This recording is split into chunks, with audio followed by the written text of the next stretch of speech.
So this year during night quals, I posed a question of why do we scan after a string of fire? And resoundingly, the answer was twofold. One was to look for additional threats. And the second reason we scan, or that we've been taught to scan, is so that we can break our tunnel vision. I disagree with this. I don't disagree that scanning is important, but I disagree for the reasons that that maybe you were taught to scan or that I was taught to scan back in the academy. First, to look for additional threats. Well, I do believe it's important to think worst case scenario when it comes to doing your job. And if there's one bad guy, there's two. If there's two, there's three. I don't think that it makes a lot of sense to be taking my eyes off my initial bad guy just because I want to look and see who is on my six. So let me give you some numbers real quick. When I think of being involved in a deadly force encounter and having used my weapon and having a threat in front of me and then another threat popping up on my rear, I think of two different occasions, two different scenarios, and that's going to be active shooter and then an LEO or law enforcement ambush. Now, some people, when I asked this question during training, said, well, what about domestics or armed robberies? And yep, I completely agree that you can have multiple bad guys in an armed robbery, home invasion, but I really think that they're kind of on one side of the field and we're on the other side of the field, or one side of the court. I use dodgeball as an analogy. So when you look at the most famous bank robbery ever, the North Hollywood shootout, those cops were responding and they encountered the two bad guys on their side of the dodgeball court. And those guys were laying hate on the cops that responded, but the cops that were there were not checking their six constantly. You can watch the video because it's even in Hollywood movies at this point. They were concerned about the primary threat, which is the threat that was in front of them. Those two bad guys were not attempting to outflank and get behind the cops. They were not trying to ambush them. They were trying to get away. They were caught in the commission of a crime.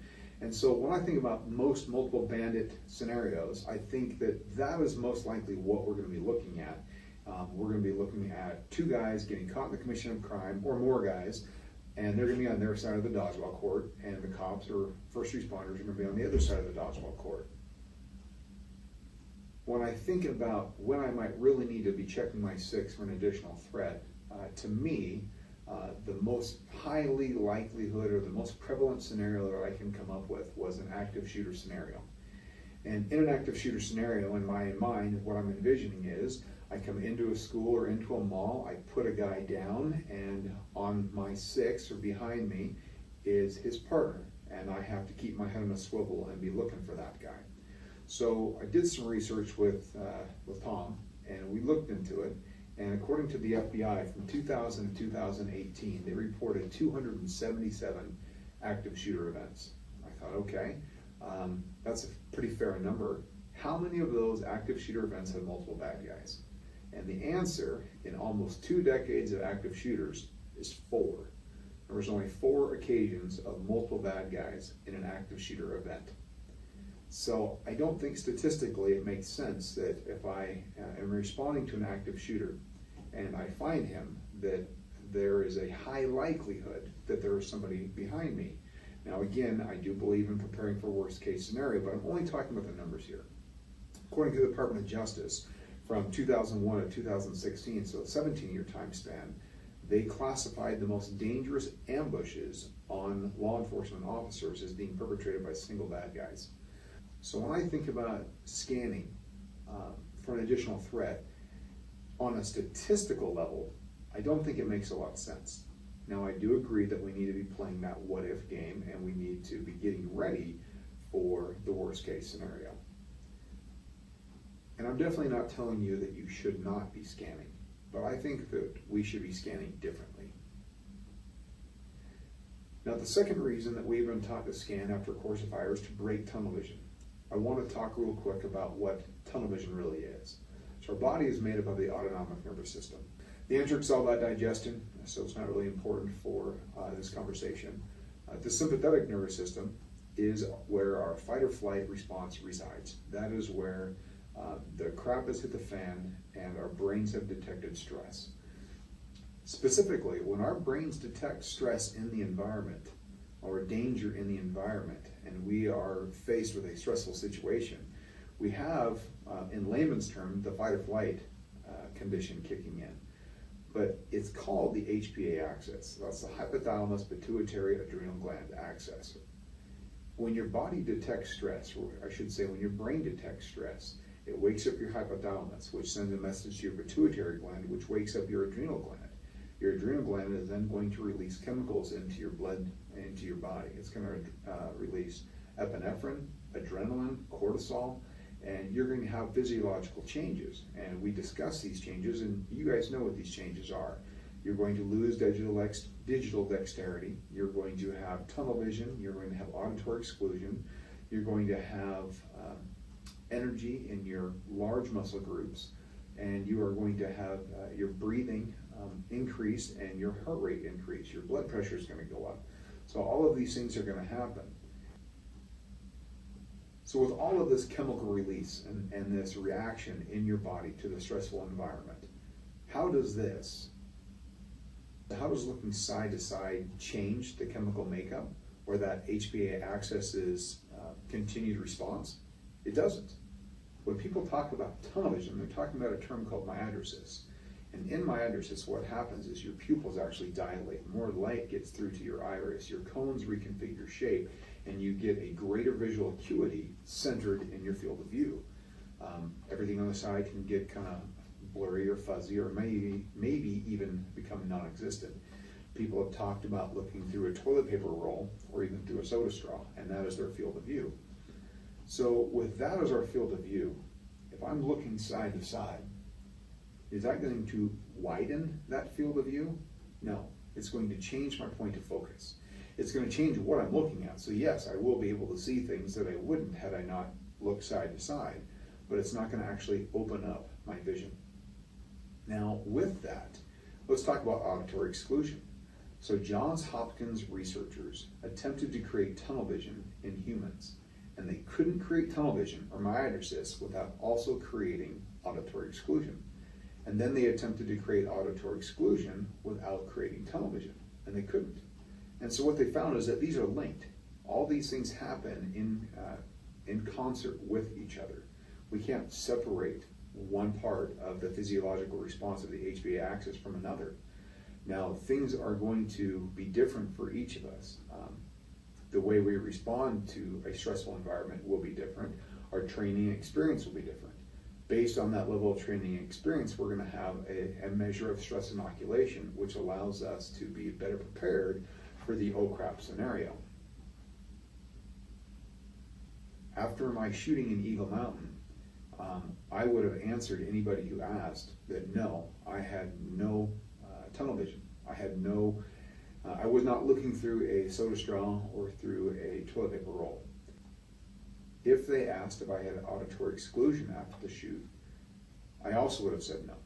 I was able to talk with Kurt. I was able to hear what he said. I was able to hear several things. The gunshot itself was quiet, but I was suppressed. My rifle was suppressed, and I just assumed that was working well. And no, I didn't have tunnel vision. I didn't have auditory exclusion. After my interview, and after I was able to talk with people who were on scene, they said, no, Brett, that was really loud. Now, these aren't guys that were in the house with me. These are guys that were outside. So people outside the house, so that gunshot was very loud. So I learned 3 days after the shoot, I had auditory exclusion. And so did I have tunnel vision? Absolutely. To what degree was that tunnel vision? I don't know. Because, like I said, I never would have thought that I had tunnel vision. It's very safe to assume that every single one of us in the right circumstance can be faced with a staggering degree of tunnel vision or hyperfocus or tunneled senses or whatever we should want to call it. So my question is, if I am forced to employ deadly force with my handgun or with a rifle or with any weapon system onto bad guy A, we'll call him bad guy A, how quick do I want to look away from him? If we think about law enforcement shootings and we look at the percentages for hits in a law enforcement shooting, there really is no entity tracking these statistics on a national level. But if we are going to look at that, I have heard numbers from the mid-teens to the high teens. So let's just go ahead and go with a 20% hit rate. That's the same number that we use in the training. So with a 20% hit rate, if I fire my gun 20 times, that means I may hit my target 4 times. So out of those 4 hits, what are the chances that one of those rounds was a central nervous system incapacitating round, completely shut off the computer and truly neutralize my threat to the point where I don't have to worry about what they do next? I have no idea.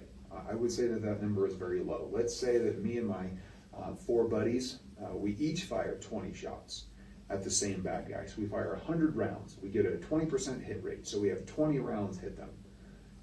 What are the chances that one of those rounds actually shut the computer down? Let's say 10%. So let's say that we have 2 rounds that actually hit the computer, hit the brain, and stop them. So we are at a 1% or 2% chances of actually shutting down the computer in a gunfight. Now, I'm making these numbers up, but my point is that it's extremely low. We may have a shooting where cops shoot 5 times and hit them in the shoulder and in the forearm, and that's the extent of their hits. And the bad guy decides he wants to give up. So that was a successful end to the gunfight for law enforcement. Bad guy stopped his activities and is willing to put down his gun or put down his weapon. So was it effective fire? Absolutely. Is he still a threat, or is she still a threat just because they no longer want to fight? Of course they're still a threat. Of course that chance exists that they're going to re-engage, that they are going to decide that, hey, I sucked up some rounds, but I can keep fighting. There's also the chance that they are going to, that they have been playing possum and they have been pretending to be out of the fight, trying to sucker law enforcement out of a tactical position or a position of cover concealment. So if I'm engaged with you in a deadly force encounter and you're the bad guy and you go down, the question I ask, how quick do I want to take my eyes off you? How quick would you want to take your eyes off me if you just engaged me in a deadly force encounter? I think the answer is, and not until I'm 100% certain that they're no longer a threat. That may be when I can see gray matter on the concrete, or that may be when I have them in handcuffs and they have been searched and they're no longer a threat to anybody. So the habit of coming up and shooting and then completing the string of fire and then looking side to side, I think is a bad habit to be in. And I think most of you guys actually experienced that as we were going through the qualification and training. You found it a hard habit to not get back to your holster. But like I told you then, there's no prize for first place back to the holster. We don't get anything for being the first one to the holster. If there is a bad guy out there who makes me draw my gun and makes me put rounds downrange at him, I should be very reluctant to want to actually go back to my holster. It should not be a how fast can I get back there kind of deal. Now the next question that I ask everybody is, if you get in a shooting tomorrow, what's the next thing you do after you pull the trigger? I don't know. And that's the answer I'm looking for, because I didn't give enough information in the scenario to actually decide what you should do next. But there isn't any one answer that is going to be universal and is going to be across the board for every scenario, a must do. I asked a senior person in each of the trainings how many times they have been on the course of fire or on the line of fire, and after a course of fire have scanned and looked side to side and been thinking about traffic. And not once did anybody answer in the affirmative. Not once did anybody say, oh yeah, I'm used to looking side to side, looking at traffic.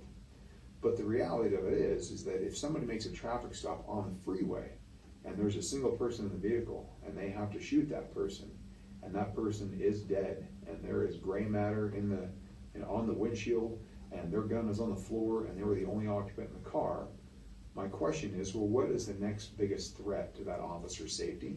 And that answer is traffic. So I think it's very important that we don't tie ourselves to any particular action after a course of fire. I think it's important that we are smart about what we do after a deadly force engagement. So what does that mean? That means that we have to be cognizant of our surroundings, and we have to be able to make decisions. When we talked about the fight or flight syndrome or the HPA axis, we were talking about the sympathetic nervous system. What we need to do is we need to get out of the sympathetic nervous system, and we need to get back into a parasympathetic state. What happens in a parasympathetic state is we are actually able to think, to observe, to recognize, to be cognitive, to be problem solvers. And after any course of fire, any use of deadly force, we're going to need to be problem solvers. And if I got shot in my leg, and I have got a femoral bleed, and it takes 20 seconds for me to put down the bad guy, for me to finish the fight, I don't think that I need to start scanning for another bad guy immediately. I don't think I need to get on the radio immediately. I've got 20 seconds of a femoral bleed. I need to get a tourniquet on immediately. If there has been a child hurt or in the gunfire between you and a bad guy, what takes precedence? You applying medical to the bad guy, or you applying medical to the child? We all know the answer to that. But how will we know that a child's been hurt if that child was hit by a round that went over our shoulder and struck them behind us? Well, the answer would be, well, when you scan. But when you scan, what are you looking for? You're looking for additional threats, right? That's what I was taught, and that's probably what you were taught as well. And you've had that ingrained in your head for years and years and years, that you are scanning for threats. I believe the reason we should be scanning is to obtain information about our surroundings, is to obtain information to help us make the best decision possible. Now, if we are in that fight or flight or sympathetic nervous system's HPA axis response, rational thought is not going to be what prevails. We're going to be using our animal brain. We're going to be responding and going through the motions, going through the training exercises that we have done, whatever that may be. If we actually are going to try and be tactical thinkers or try and make the best decisions possible, we are going to need to try and slow that HPA response and try and unhyper-focus our brain. We're going to need to try and get ourselves back into a parasympathetic state. So there's only two things that exist in the sympathetic and the parasympathetic nervous system's condition that we have the ability to immediately control. And you all know one of them is breathing. The other one is blinking. But I want to focus on breathing, because when we talk about breathing, we talk about being able to, or as soon as we talk about breathing, what does every single person do? They start being aware of how they're breathing, of how long they're inhaling, how long they're exhaling. So breathing is part of the sympathetic or fight or flight condition that is going to run rampant. It's going to kind of take off on us. But we have the ability to immediately control it. Now, just because we control it doesn't mean that we've completely stopped all of those chemicals and hormones from being released into our body, but we are taking control of our sympathetic nervous system by pushing the parasympathetic nervous system back into the forefront. So with combat breathing, I've heard it described as a 4-second inhale, a 4-second hold, a 4-second exhale, and a 4-second hold. The reality is, it doesn't matter if it's 4, 4, and 4, 2, 2, and 2, 3, 3, and 3. What's really important is that we take cognizant control and we actually think about the breathing. By thinking about the breathing, we're going to change the parts of our brains, the synapses in our brain that are firing, and we're going to be able to calm ourselves down. We've all at some point responded to a hot call or a hot situation where you can feel your breathing escalating, your heart rate pumping, and what have we all done? Because we've gone through the academy and we've gone through simulation training and force on force training. What have we done? We've utilized breathing exercises. We've utilized breathing exercises in order to calm ourselves down. When you have a child or a loved one who is crying and is inconsolable, and you're not able to get the story of what's wrong out, what do? Hey buddy, hey sweetheart, go ahead and calm down. Let's take some deep breaths together. Why do we have them do that? We have them do that because we know, maybe on a subconscious level, if not a conscious level, that we can actually get them to be rational and more calm by pulling them from the sympathetic and helping them to get back into a parasympathetic nervous system state. The question of what do you do after a deadly force encounter? I don't know. The situation is going to have to dictate your tactics. But if you don't know what you should do, I think the answer is breathe. I think the answer is take some deep breaths, do some combat breathing, calm yourself, and gain control of your senses. And then when it comes time to scan, how should we scan? We're going to do what we call an active scan. So if this is my bad guy and this is me, I'll point my hand like this so you can kind of see it. So I shoot this guy and he goes down. I don't need to immediately look left and right in order to see what's going on around me. If I've got a down bad guy right here, I might be able to advance around him and move kind of like a toilet bowl flushes and moves around him so that I can actually obtain visual information of my surroundings without taking my focus off him. So if I am tunnel vision like this and I want to keep seeing something, I'm going to have to move around and keep that in my primary threat in my field of focus or my field of view. And as I move around and I'm breathing, I'm able to hopefully widen this out as I calm down and as I bring myself back into a parasympathetic state. Also in doing this, I'm not going to run the risk of having a mistake of fact. So if I am scanning for the sole purpose of looking for additional threats, then my brain is, potentially could play the worst case scenario on me. And when I see somebody who's got a cell phone in their hand, I might see it as a gun. But if I am looking around and scanning to obtain information, then I'm not prejudicing my mind and saying, oh, well, everyone who's got something in their hand is a threat. I am looking for good guys, I'm looking for bad guys, I'm looking for cover, I'm looking for concealment, I'm looking for all sorts of things. But by not narrowing the focus of my brain, it's going to give me the opportunity to actually see what's going on around me. And in being active and actually moving my feet, it's going to allow me to keep my weapon pointed at my bad guy, my primary threat. Because if he was my primary threat and I shot 5 times, so that means statistically with my 20% average, I only hit him 1 time and he's down on the ground. What are the chances that one hit actually shut down the computer? Pretty stinking low, pretty low. So if I've shot 5 rounds and I've hit him 1 time, how quick do I want to take my eyes off him? I don't. But do I need to look around and see what's going on around me? Yeah, absolutely, I do. But I'm going to do that keeping him in my field of view, whether it's this or whether this is my field of view. If this is my field of view, I may be able to get away with a pretty good turn and scan and still be able to see him at all times. If this is my field of view, I'm not going to have a whole lot of play, so I'm going to have to move my feet. For the purposes of the qual range, I said, look, we can't move in a 3-dimensional world on the qual range, because that qual range has to kind of exist in a 2-dimensional world. I've got shooters on my left and my right, and if I'm aggressing or they're aggressing and I am retreating and we're moving side to side, then we're going to put ourselves in a dangerous position. So when it comes to the course of fire, when that target turns away, that simulates the bad guy falling down. I can then index my finger off the trigger because I'm no longer preparing to fire because he's fallen down, maybe he dropped the gun, whatever scenario, or knife, whatever scenario makes sense to you in your head, I index. While I'm indexing,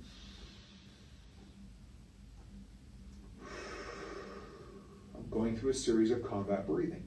Once I've done 1 or 2 cycles of combat breathing with my weapon still pointed at my primary threat, and I've decided that, okay, he's not going to be a threat, he's not going to require an immediate additional round, I can start to move around him to obtain more information about my surroundings. So that may be that I actually move the other side of his body, or maybe I stand there breathing, waiting for my partner to show up.